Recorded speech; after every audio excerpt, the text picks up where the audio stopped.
Rapat Cerak Podcast bersama saya sudah ada Mbah Teguh. Ini Mbah Teguh saya kenalkan ya. Mbah Teguh ini merupakan aktivis, ya, pernah di HAM gitu ya, Om ya.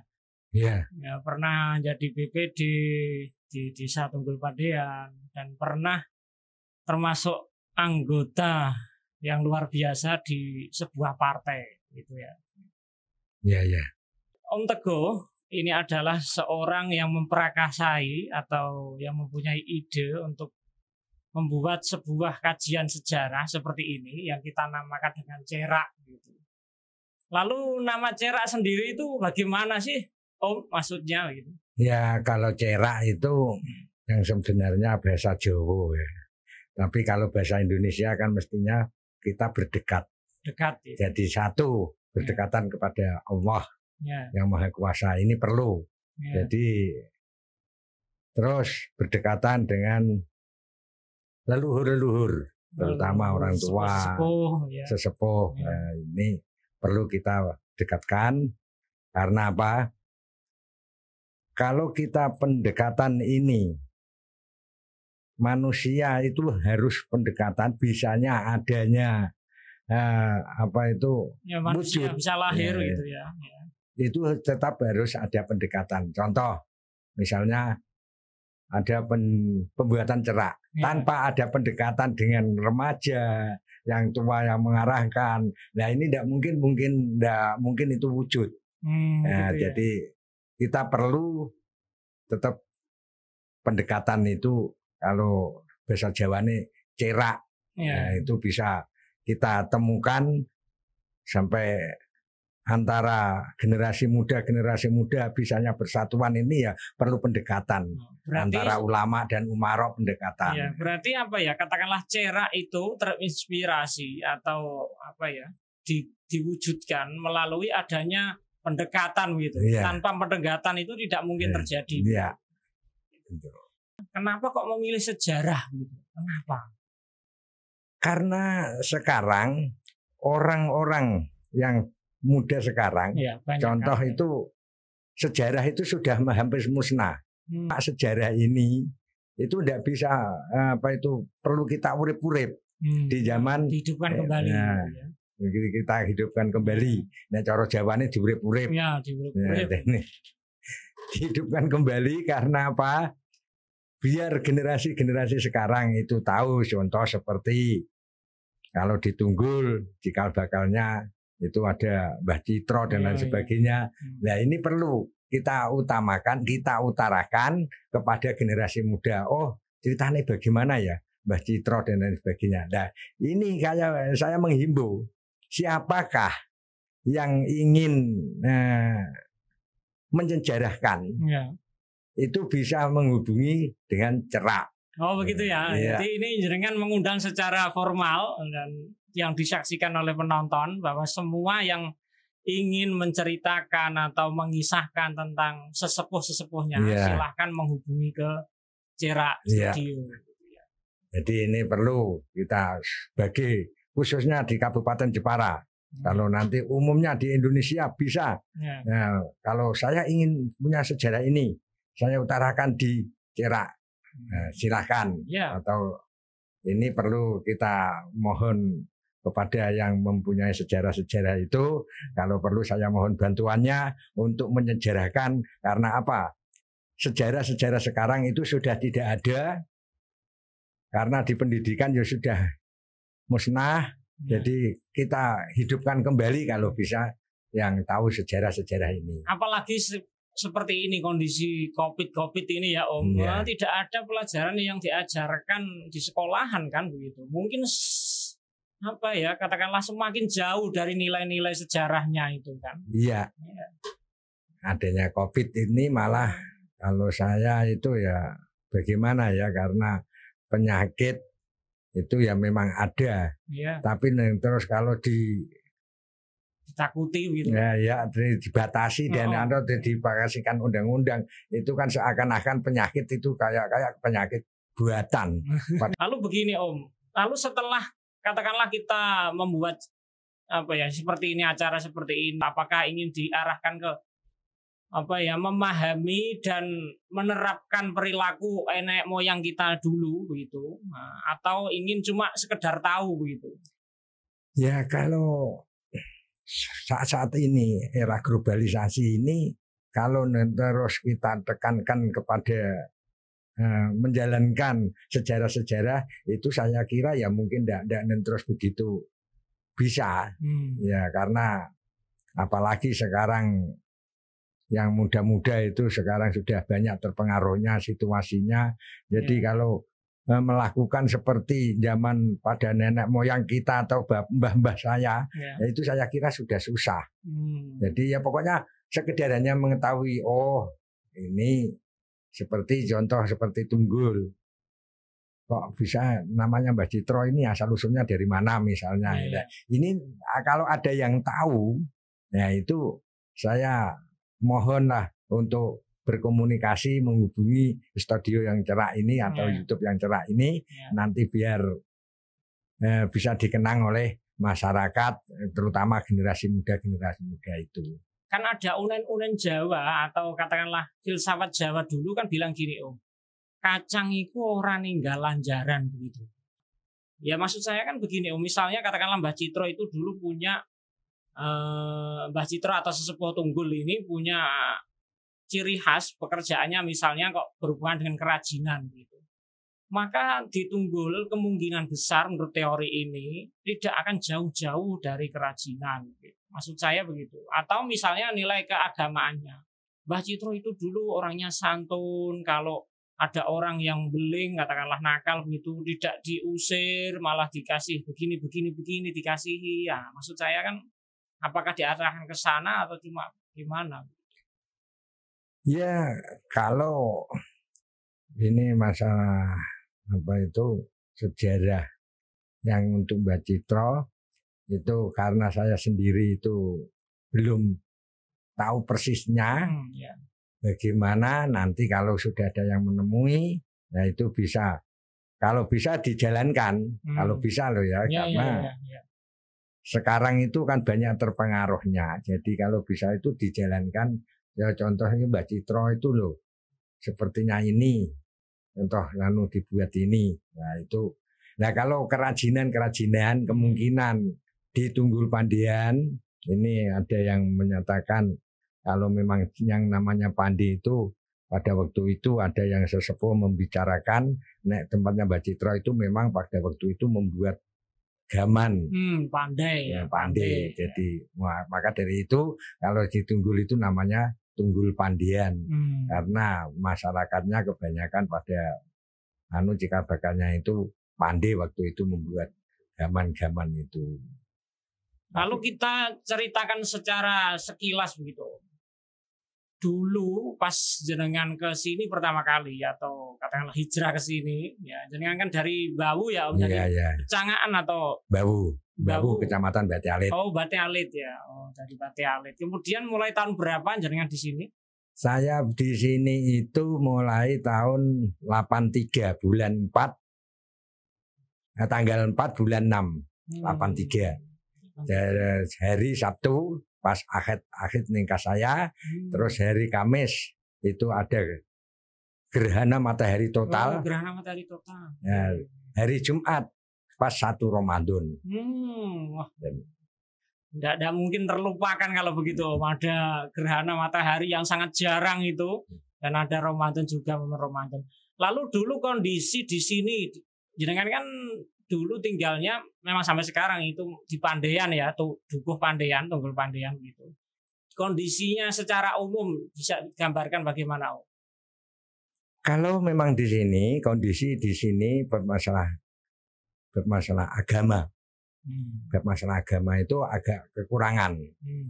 Karena pada tahun-tahun itu ya mungkin masih belum ada keterbukaan yang para sesepuh ya, karena di sini itu mempunyai kalau di Tunggul itu kalau banyak saya itu ya 3 hari itu pernah diceritani oleh moro sepuh saya itu, nang kowe nduk kene, kamu itu di sini jangan apa itu terus selalu menjalankan, ya terlalu rajin menjalankan sholat. Oh gitu. Ya jadi karena kalau di sini terlalu rajin menjalankan sholat, ya itu biasanya itu orang-orang sini itu kalau ndak gendeng edan, kalau ndak edan gelis tinggal. Mati. Itu ya. Kepercayaan orang-orang dulu pas tahun 83. Ya, 83 karena saya 3 hari di sini. Marospo saya bilang gitu. Nah, saya bilang kita hidup itu sudah ada yang menghidupkan, ada yang apa mematikan. Itu ada gandulan saya. Ya kalau istilahnya keyakinan ya.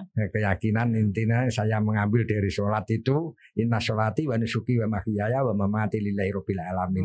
Segala sesuatunya yang apa kita jalankan hidup di dunia kita kembalikan pada yang kuasa yang menghidupkan saya, mati dan hidup saya. Itu ya itu gambaran secara umum tentang keagamaan gitu. Lalu ada gambaran lain mungkin secara infrastruktur, mungkin jalannya, mungkin lampunya, mungkin apa begitu, mungkin bisa digambarkan. Kalau jalan di sini itu mulai 88 saja belum ada jalan aspalan. Jadi 83 masih jalan kerbau itu, jadi becek semua. Ya itu mulai dari perbatasan Blimbing sampai ke Bandang itu belum ada jalan yang baik. Itu kalau di sini. Nah mungkin setelah itu karena petingginya Jamari pertama kali karena saya di sini itu masih tahun berapa itu Om Jamari itu? Ya Jamari itu kira-kira kurang lebihnya tahun 87. Oh 87. 87. Nah, terus saya 88 89 itu mulai ada gerakan apa itu ngerosok kalau istilah apa ya? Membuatkan jalan yang tidak becek itu. Pengerasan jalan. Nah, pengerasan jalan. Nah, itu. Jadi pengerasan jalan, diambilkan batu-batu ke kali. Tapi itu belum diaspal berarti? Belum. Jadi baru itu jalan-jalan itu diambilkan batu ke kali, langsung dikeraskan. Nah nanti kalau mungkin aspalan itu kurang lebihnya ya 90-an lah. Oh, tahun 90-an ya. Ya. Sudah ada madrasah. Itu.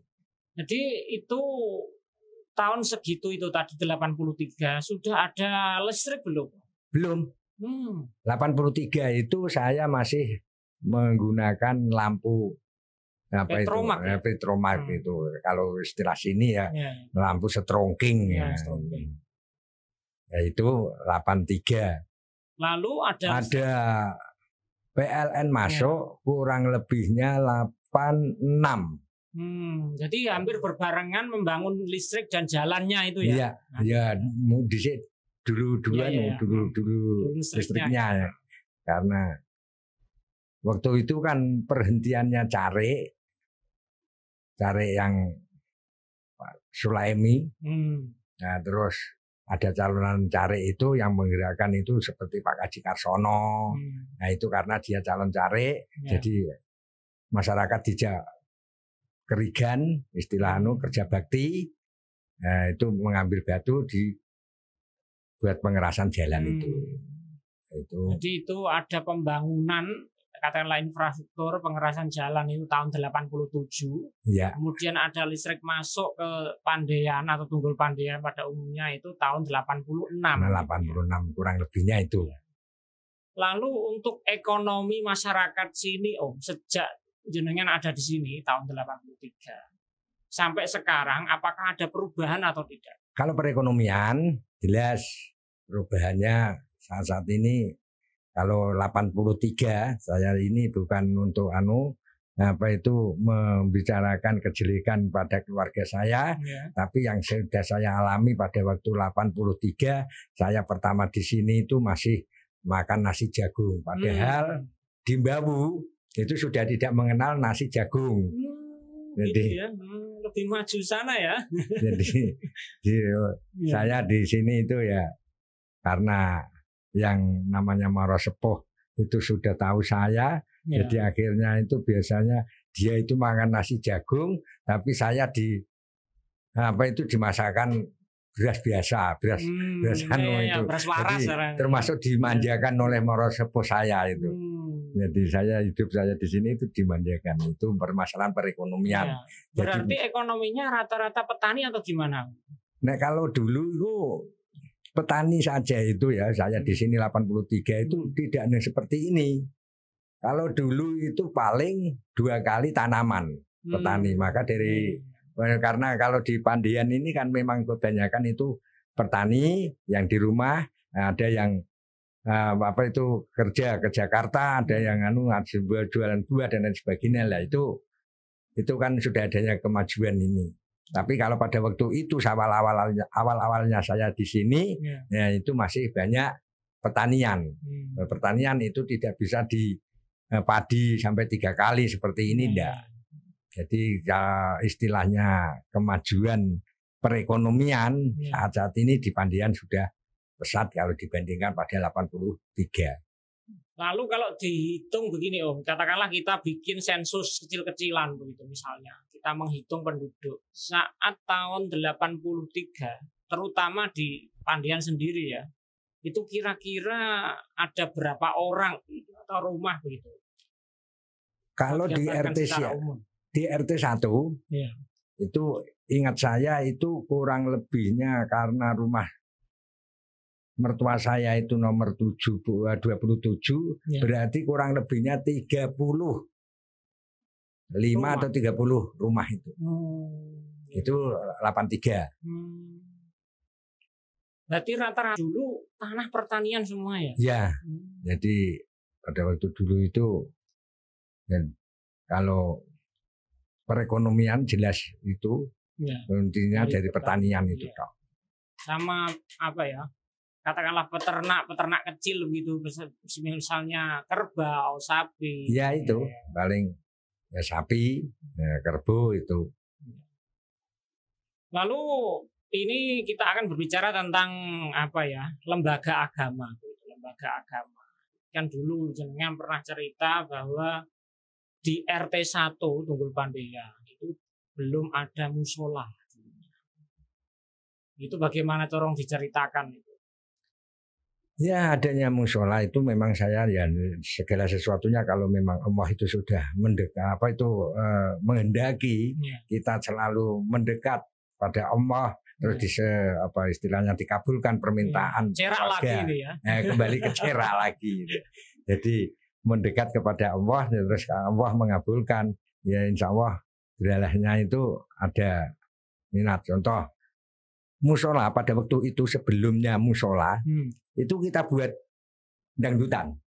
Kalau 17-an kita buat dangdutan, buat lomba sepeda, buat lomba sepak bola putri. Jadi untuk perlombaan dan hiburan gitu ya. Itu 17-an itu memang itu. Jadi tapi mungkin pas saya pada waktu itu baru saja ya, saya lupa saya jadi BPD di Tunggul itu tahun berapa dan di rumah ada catatannya 2000-an lebih kurang kayaknya kurang.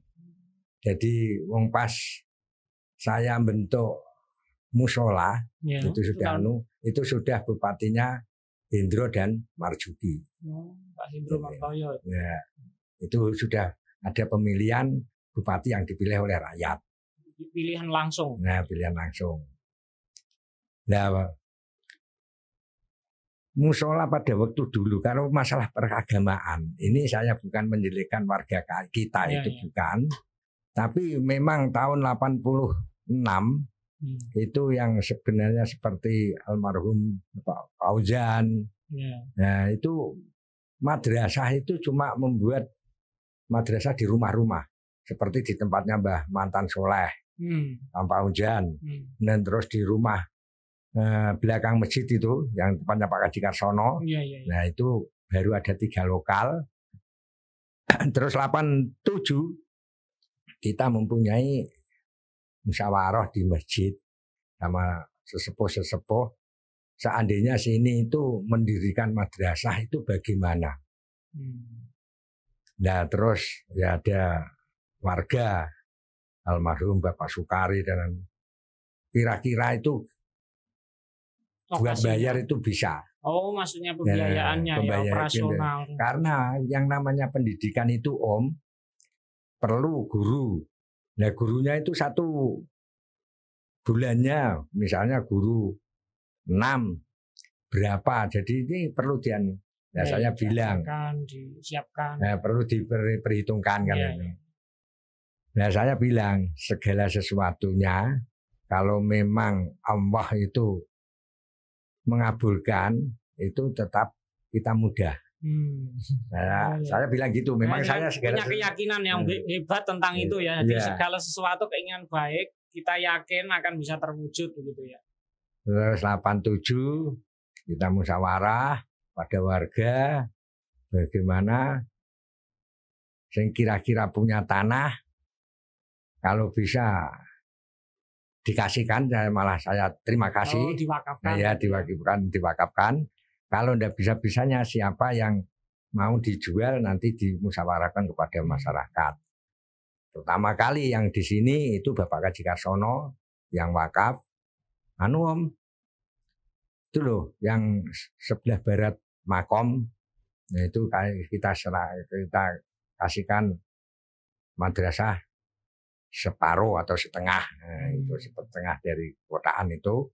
Nah saya udah terima kasih, tapi pada waktu itu almarhum Bapak Fauzan juga ngasihkan wakaf, terus kita musyawarah lagi. Kita musyawarah dengan warga, ini ada wakaf 2, yang pertama Bapak Kaji Karsono itu setengah dari kepunyaan dia, dan terus yang Pak Fauzan itu ya ke timur itu ya kurang lebihnya antara 6 meter kali berapa itu ke timurnya itu saya kurang tahu. Nah ini lebih baik di mana taruhnya, masyarakat nyetujui. Kalau saya ini ya lebih baiknya di tempatnya Pak Fauzan. Pak Fauzan karena apa? Pertama dekat dengan jalan, alasannya itu. Lalu begini Om, kan kita berbicara tentang lembaga atau katakanlah tempat ibadah atau madrasah. Kalau musola paling awal di sini itu musola sebelah mana dulu?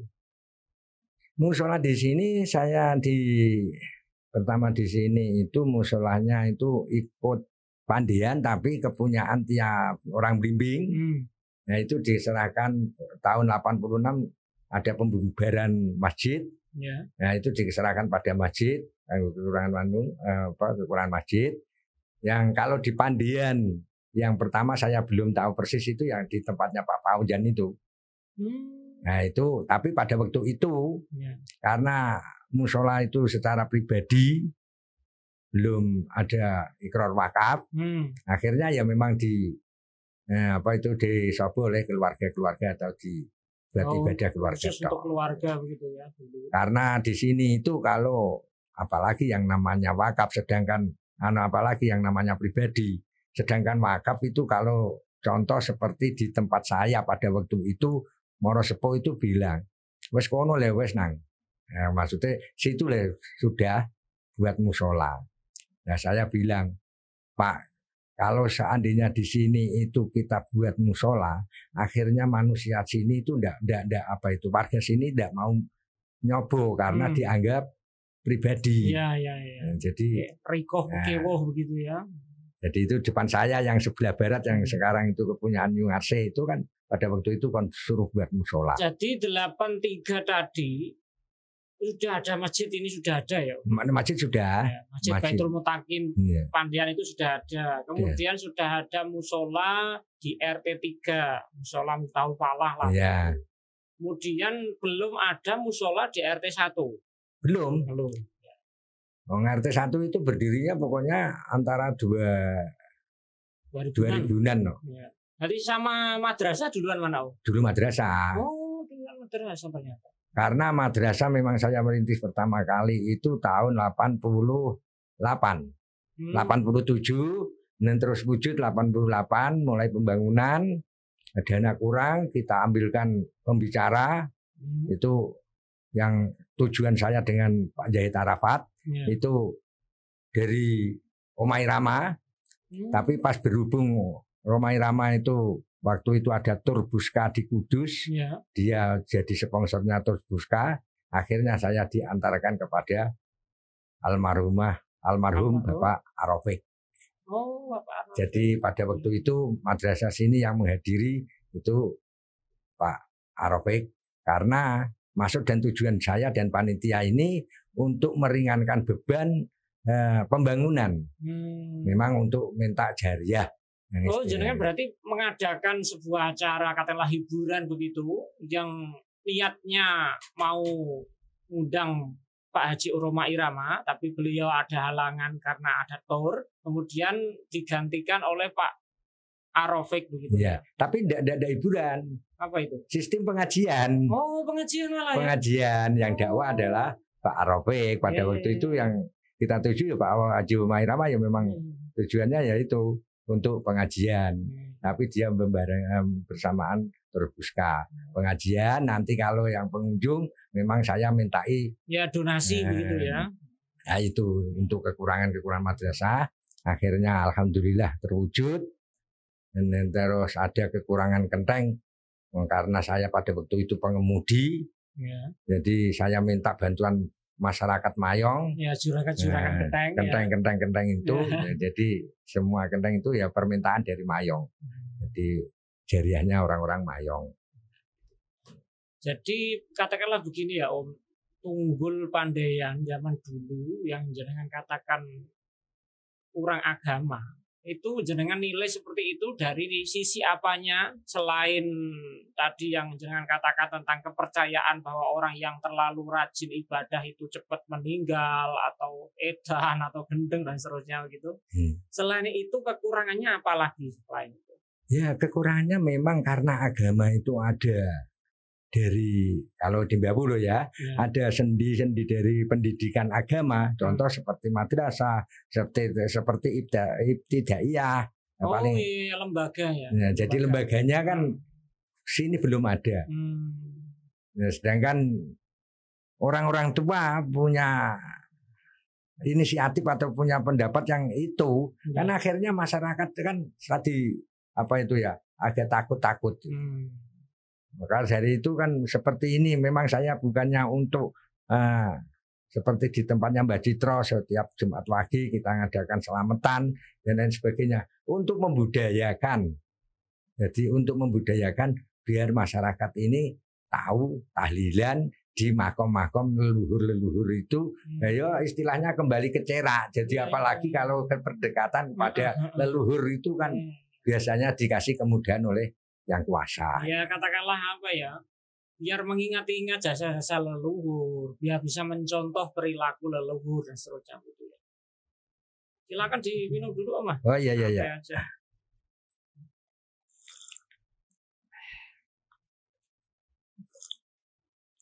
Orang ngopi itu kalau tidak ada ehnya udah enak. Subscribe, komen, matur nuwun atas bantuanipun.